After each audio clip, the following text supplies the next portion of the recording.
Hi everyone, thanks for joining me today. So we're going to be doing some coloring on vellum, and I have my piece of vellum inside my mini Misty where I've put in my Concord & Line stamp that we're just going to ink up with some Versamark ink. I already pre-treated it with the EK Success powder tool, so that way, you know, it won't stick any of the embossing powder where I don't want it. And we're just going to spread it over using the Nuvo. This one is the glitter embossing, and it's Gold Enchantment. I'm just making sure there's no gold spots on anywhere that I didn't want it to get, and making sure that all the spots that we stamped, that everything, you know, is completely covered.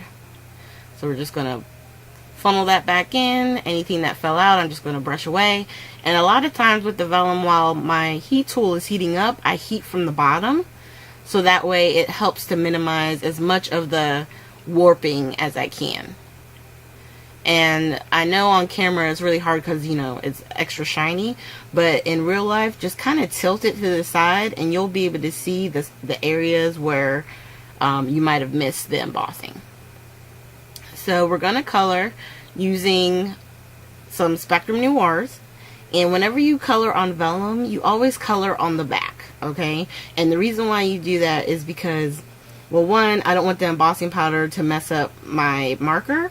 And two, it gives it more like a stained glass look. So you usually go a darker color so that way it really shows up. But on this particular card, I want it to go with a light pink because I wanted it to, not that it's more on the dusty rose, but that's what I was kind of leaning towards. And then I'm going to show you really though with the leaves, because I'm using the much darker green, and we're going to color in all the leaves.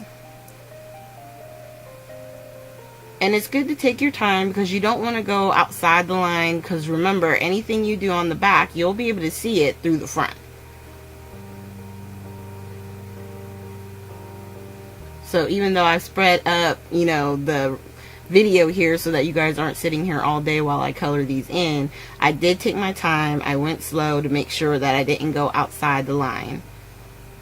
And then I would just turn it around, take a look, and make sure that it's looking the way that I wanted it to. And then I grabbed a slightly darker green marker. This one has, well, I'll put the numbers for all of them down below. I've kept them off to the side, and that way we're good. I'll just keep them, I'll just make the comments of the markers that I use down below, okay? And then I took the fluorescent yellow and hit some of the smaller flowers that are like little accent flowers. But I think it turned out really good. You know, from the back side, it gives it that light coloring, but it looks very soft and pretty. And so behind on the back, I'm just hitting all of the centers of my flowers because there's large amounts of embossing in those spots that I'm going to put the glue there to kind of hide it. Because I know if you've ever used vellum before, you know that it's hard to hide the different adhesives behind it because you can see through it. So I'm just going to lay some things on top of it for the moment, and then let it sit on top of that for a second to help the glue kind of absorb in. And then I was thinking for the sentiment that I wanted to stamp on a piece of the brown cardstock. And I just got a few items in a haul video I'm going to be doing later. You'll see all the individual items.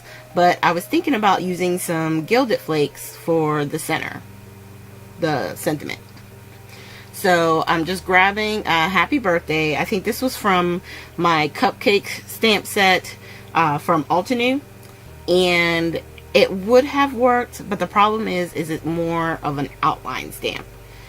So the Happy Birthday, it kind of got muddied, and you'll see that in a second once I go to, I heat emboss it with the sticky powder, and, you know, as I'm putting the Gilded Flakes on it, it's attaching and it's adhering, but it kind of gets a little muddy. And so after attempting it on this happy birthday and another happy birthday, you'll see that I finally decided to go with just a simple black happy birthday on the front of the card. But I just wanted to show you, you get a lot of gilding flakes in these Nuvo containers.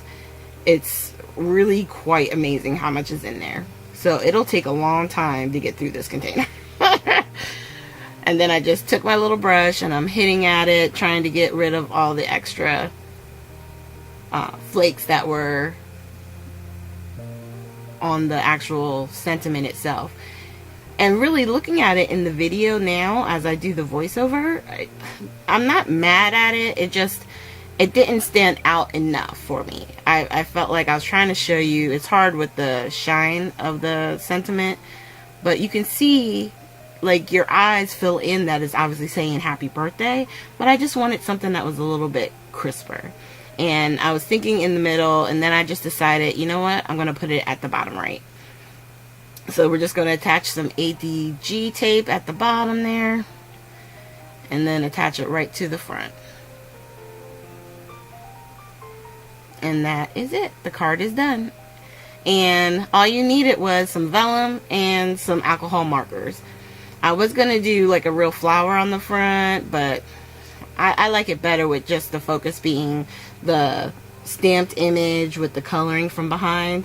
I really liked how that turned out. So thank you guys for joining me. If you have vellum at home, try this. Hit it up with some heat embossing. It can be black, silver. It doesn't have to be gold. Try different things and color it in from behind, and you'll see a really pretty, basically like a stained glass technique. It's really, really nice. So at the end of this video, I will have links to previous Sunday coloring videos. And if you haven't subscribed already, if you click on my picture, you can subscribe to my channel and see my next video, which will be uploading on Wednesday. Or not Wednesday, Tuesday. Duh. All right. You guys have a great Sunday.